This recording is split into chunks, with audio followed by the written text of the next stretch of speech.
Na dan ce ka dora mu kowane dan kungiyar kaniyo da haraji. Da gaske ne? Baka ma sani ba? Ni in zaka ban kuɗi fa za mu zauna lafiya. Ba sarki Ali me zaka ce akan haka? Wannan mutumin ku banda da shi.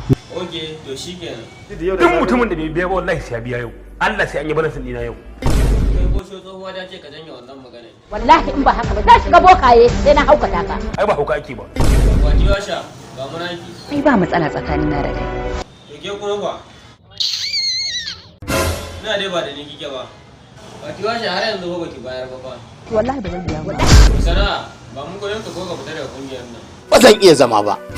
Kai mai gida bofi sun ki bada kudin nan fa. Area boys na Lagos tambaya ka ji ɗaya bayan ɗaya na kashe sun fi 100. Ka ce kai ma jarumi ne. Ni fa kai yanzu so nake a ban takarda zan shiga Sambisa. To amma ka tsare jikinka ko? To kuma gida ka dabara? To bari in kira wani aboki na turo ma kura ko zaki. Waye aike ka ne? Ba kya jin abin da yake gaya ne? Ba irin wannan. Ba irin wannan.